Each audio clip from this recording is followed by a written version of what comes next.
Close, close, close, but no cigar. Got any more for me? Thanks, Em. And coffee, that's good. It's hello. It echoes. All right, half empty. Sweet and sour. You ready? I'm ready. We've got a great lineup of panellists for you tonight. A-listers, all of them, every single one of them. Bid's here, Susie's here, Louanne's here, and Dr. Dingle is here. And the issues they'll be chatting about, your issues tonight, are these. Letter 1. Surely we can't be wrong to suspect corruption. Something for nothing? Yeah, we're giving away all of our mining royalties. Why do we want to do that? Second letter tonight, family issue. My sister is an irresponsible goose. And her ex wants me to support him in his court action to take the kids off her. Not a happy story. But there's a couple of funny things in there. And the last one, Cassie Sainsbury and Schapelle Corby. What have they got in common? Well, this letter writer says it's very clear that both sets of parents of these girls are just awful. It's a bit mean, isn't it? Let's see what the panellists have got to say. Don't go anywhere. You're right here on Sweet and Sour. Got a problem, big or small, would a miracle be nice? Our motley crew is back, churning out advice. You might even laugh a bit in the following half hour. Park your backside on the couch, cause baby it's time for Sweet and Sour. Right here on Sweet and Sour. Louder, stronger, harder! That's it, faster! Good evening, everyone. Welcome to Sweet and Sour. Lovely to have your company. Gary Mitchell with you for the next half hour. A terrific lineup. I know I say it every week, but the A-listers are here tonight, starting with my mate Bid. Hello, sir. Hello, how are you? I'm always, well, you know that, and you're always terrific too. Thank you. Except when you're not. No, that's right. Yeah, that's true too. How are you, Bid? I'm good. I'm fortunate to be at large, Gary. Yeah. Oh, very good. And next to you, the beautiful Louanne, who's a night owl. Never goes to bed before what time? Maybe 1 or 2. Maybe 1 or 2. And what about the hours on the clock? I think sleep is overrated. I think sleep is overrated. Sleep is... Plenty time for sleeping later. What time does Suzie Hunt? Hello. Hello. How are you? Very well. What time nice does to Suzie be Hunt on go the to bed?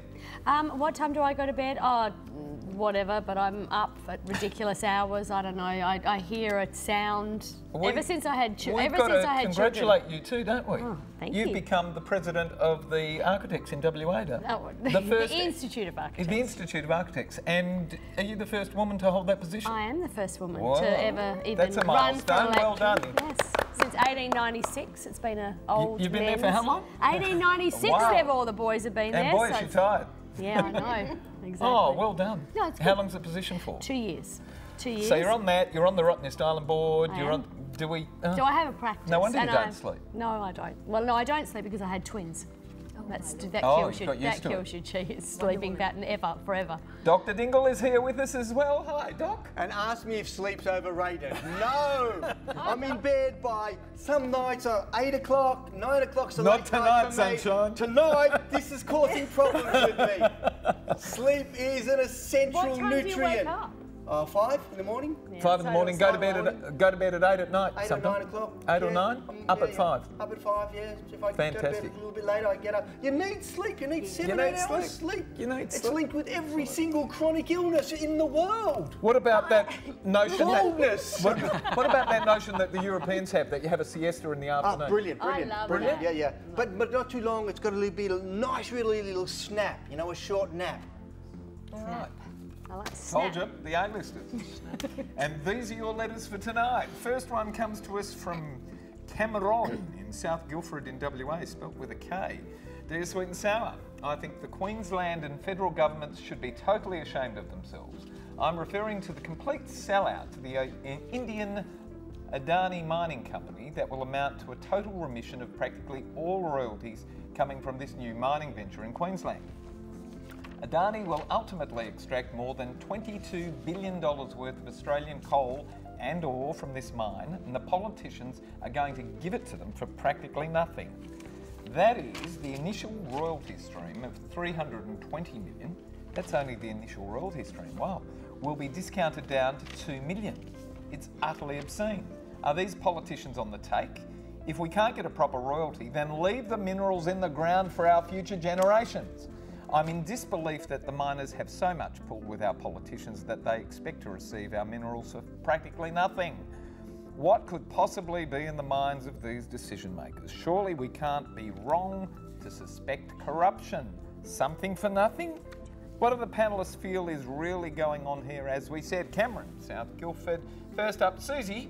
I noticed that the Queensland government has actually said no. That was what I was going to say. Seriously. It was news. No, They've said no, but the federal government is still going, well, come on. No, but the interesting thing is that the state government, the Palaszczuk government, has decided that it's not going to even facilitate the $900 million for the rail line, and that there's not going to be a royalties holiday, and they are going to take the $320 million in royalties, and they're going to actually put it in the state. Good. So I just think that it just shows that there's some strength there, but also that there's obviously passion in Queensland about this. But you have a federal government who's pushing I saw Barnaby Joyce on one of the TV news programs who was suggesting completely the reverse of what the Queensland government have turned around and said. I know, but I think the interesting thing is that, you know, they talk about this coal mine being clean coal and, you know, it's for jobs. What is that? That's a rubbish. Hello, people, what is that? And I mean, what about our children's future, and why are we doing this, and why aren't we looking at renewables? But one of the things I wanted to say, when I was reading this letter, is that I did a bit of research, and for 1,500 or so companies over 100 million in revenue, 35% of them pay no tax. 35%, and they include Vodafone, they include ExxonMobil, they include William Hill, Warner Brothers, Lend-Lease. I mean, Dr. Dingle, come on in. So it's pathetic. Well, I reckon the Queensland government has put a spanner in the works, and I think it's fantastic, because what they've basically said is we're not going to go ahead and give you the money, but if you do get the money, you've got to make sure you inject it back in. I think there's a huge amount of what would I say? We believe that mining's lucrative, you know, and the problem with mining, it's up and down, and as we see in Western Australia, probably lucrative for the miners and the shareholders. Sometimes it's lucrative for the miners.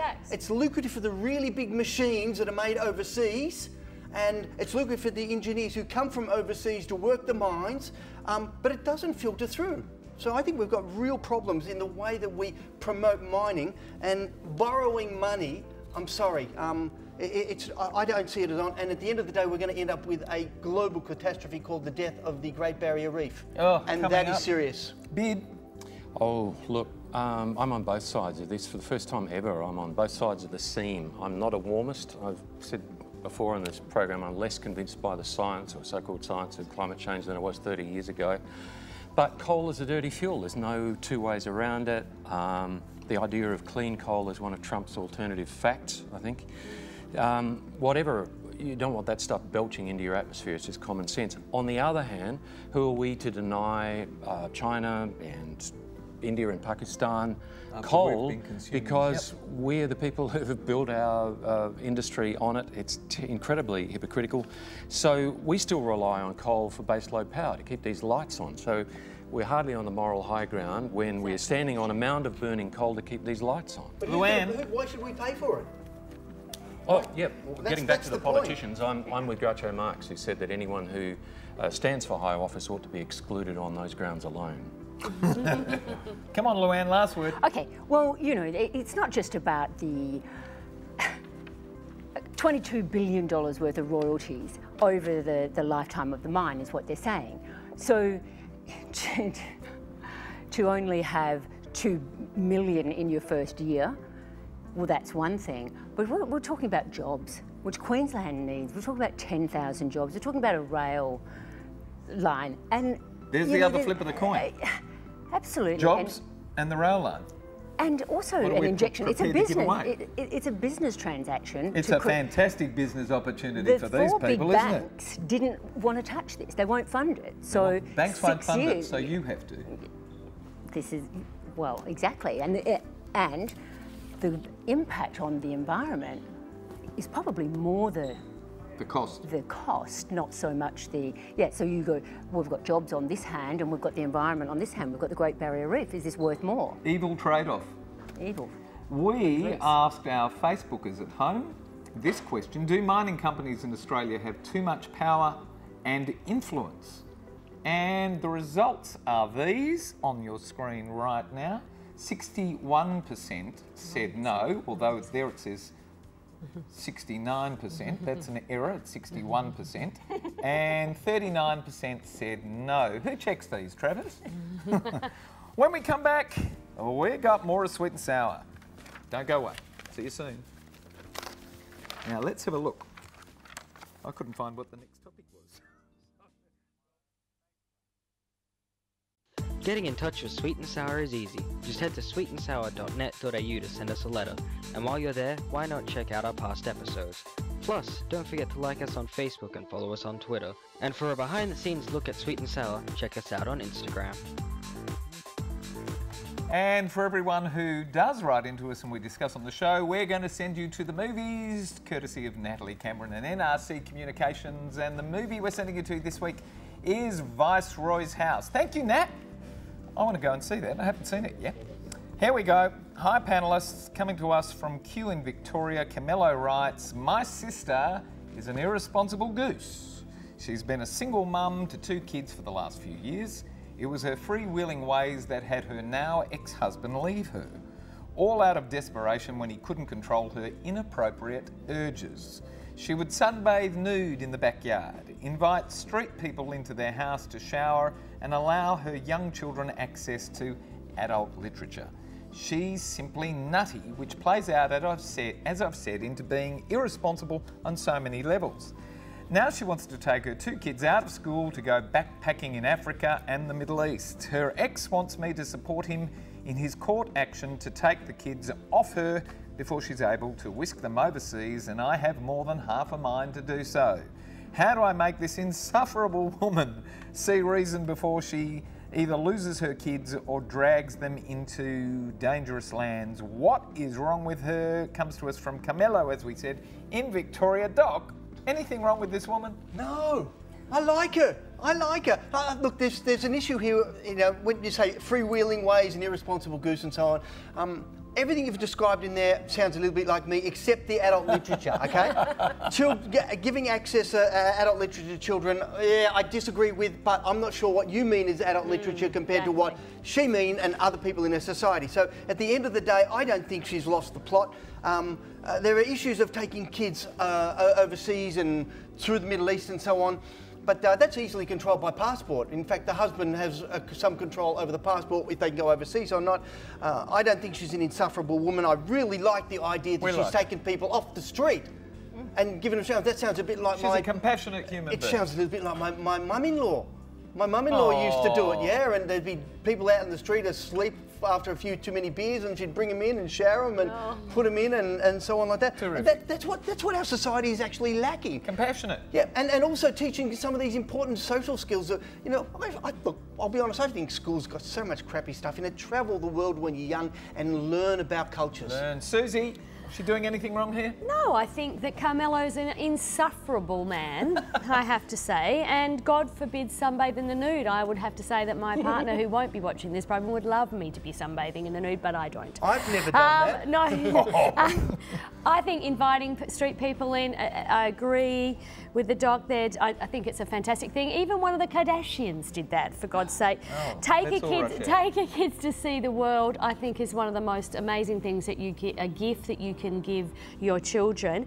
I just want to say, Carmelo, that if you support her husband, having gone through a divorce, if you support her husband, you will not only be a dickhead, but you will also lose the contact with your sister and her children. Don't do it. And so you are crazy to get involved. It is nothing to do with you. I think you're jealous, and she's actually got a personality that you don't have. Louanne. Okay, this is an injection of your values onto somebody else, and just because somebody isn't living in your value space, you're judging them as being an unfit parent. And let's say her poor ex-husband had to leave her because of her freewheeling ways. I'm pretty sure the ex-husband fell in love with her because they were probably sunbaking nude in the neighbour's yard when he met her. You know, this is not about her being irresponsible. This is about her saying, embrace life. Don't do what society tells you it's expected of you. Travel. You know, you sit in a classroom, you learn this, but life experience, you can't buy that. Adult literature versus porn. I'd rather them read adult literature, because they probably won't understand most of it, but they understand what this, you know, the visual thing of pornography is. We're not going to avoid this, at least fill their brains with. They can get everything on the internet. Last word, bid. This letter reminded me of two things. The first is what the Lakotas say. Every time you point a finger at somebody else, 3 fingers point back at you. And the second thing, it reminded me of a beautifully poignant short film that I saw recently, Mitch. It's called Mum. It was produced right here. It's an absolute gem. And that film reminds us not to judge a book by its cover, not to discount the power of wonder and playfulness in our lives, and that truth is a slippery concept. We don't see the world as it is, we see it as we are. Here's a clip.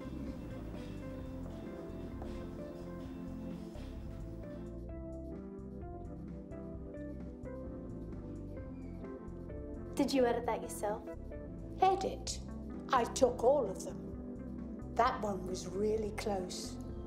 I could feel it pulling me in. But in my mind... Are you being serious right now? What? You don't believe me? Why would I? I've been on the internet for 10 minutes. I've seen this crap before. Crap? You want proof? I'll give you proof. Keep your distance. Just keep your mind open.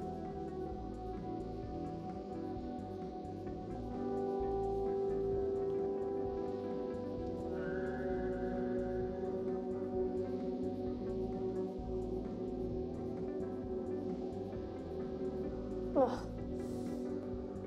They're herbal. Is that what they call them? Reality is that which, when you stop believing in it, doesn't go away. How is it so heavy? That is a mystery of the universe.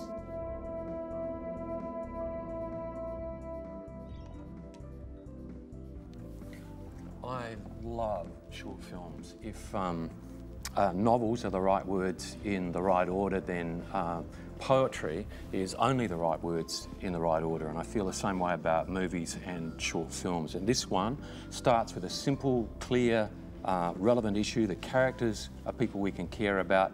It has a great script. The cinematography is evocative, as you just saw. It's really deftly directed for a young man, and it's beautifully acted. So go and see it. It is beautiful. It's a beautiful film. That was sensational. Can you review a few more of the movies? Love to. And come on and have a little segment. I'd love to. Thank you.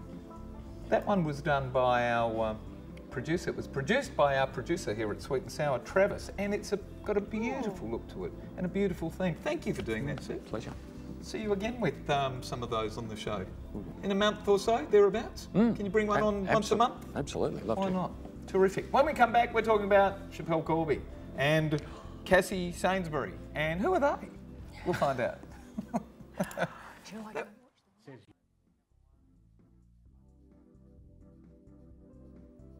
Okay, here we go. Here we go. And Travis tells me we're going to make that short film available on our sites, and he'll put the link up there so you can watch the full short film called Mum. Thank you, Travis. Dear Mitch and guests, I look at the plight of this poor girl, Cassie Sainsbury, and I can't help but draw parallels to Schapelle Corby's story. I was watching the interview with Sainsbury's parents and family, and I was appalled. The similarity to the Corby family was plain. I don't mean to be harsh, but it was very clear that both sets of parents of these girls were just awful. Awful on so many levels. But the one thing that was playing out was the lack of good morals and ethics that the parents displayed. What chance did these two girls have if their parents couldn't teach them right from wrong because they themselves were lacking any moral compass? Whilst it makes for good TV and a great drama to play out in our newspapers, I felt as if these two stories highlight that so many of our Aussie kids are growing up now and they don't have good guidance and don't know right from wrong. Both these girls and so many others of our youth focus on advantage to themselves and never consider the negative consequences both to others and ultimately to themselves. Crime does not pay. Hurting others does not pay. What goes around comes around. Panellists, please tell me how it is that you see it because as I see it, parents are largely responsible for the values or lack of values that their children hold, and they should all feel the guilt of these morally bankrupt youngsters. It comes to us from Yvonne of Preston in Victoria. Bid, first up. Yvonne, I'm with you and then I'm not. Ethics and morals are like knickers. When you drop them, lower them, that's when you're quacked. And we need values to guide us. We need mentors to help us frame those values. I agree that parents' teachings and behaviours are the first way that we learn them, but there comes a point where a person is an adult and they are 100% responsible for their own actions. I'm reminded of the apocryphal story of the young man who killed both his parents and then pleaded clemency because he was an orphan. I believe we all actually know right from wrong when we're adults. As for your three adages, sadly crime sometimes does pay. War crimes in particular in this century have been extraordinarily profitable. Hurting others also sadly does pay. We all know sociopaths who triumph in business, in politics, in the arts, wherever. They thrive actually. And we give them a pass because we call it driven or trailblazing or entrepreneurial. And what goes around most certainly does not necessarily come around, not in this lifetime anyway. Bad dudes do bad deeds and sleep absolutely fine. There may or may not be one in the White House right now. So they're not the lessons I would be teaching. Louanne? Okay. You can't blame the parents for the choices and actions that you take on as an adult, okay? So our parents do the best. I've got to say, I never watched any TV and I don't know anything about this particular story, but what I do know is that if your parents aren't doing a great job in society terms, you go to school, you learn things, then you grow up and you know the difference between right and wrong. Jackie Chan, for example, was named the anti-drug ambassador of China, yet his son was jailed for 6 months for having marijuana. You've got Oprah Winfrey, who had a terrible childhood, as did Eminem, but they rose to, change their values based, not based on what their parents injected into them. We have choices and we can't blame our parents for our choices. Just saying. Do you know, we asked the question online, should parents share the blame and responsibility of their law-breaking under legal age children? And the results were these. 73% said yes and 27% said no. Amazing. Suzie, quickly, because we're running out of time rapidly. To the two others, except I would say that it's hard work being a parent in this age with social media. It's a different story. We had a calculator at school, that now we have a computer in our hand. So I think that is a real difficulty. But I would say that I feel very sorry for Schapelle Corby and Cassie Sainsbury, because I think their parents have taken the opportunity to use the media to have their 15 minutes of fame. And maybe if they'd shut up, these people would be able to get out of prison faster. Last word, Doc. Two really simple things. This is media-driven crap, okay? I don't, like Louanne, I don't watch the news, I don't read the papers, because this is just absolutely blown out of proportion. And this has been happening throughout history and time. It's always going to happen, so just accept it and do something about it. Let's work on it, but stop playing with the bloody media. We've got to go. You can hear the music already. Thank all of our wonderful panellists. Thank our terrific crew, and thanks for having us at home tonight, Australia. Great to see you, and we'll see you all again next week. Can all of you guys come back next week, please? Absolutely. No. Definitely.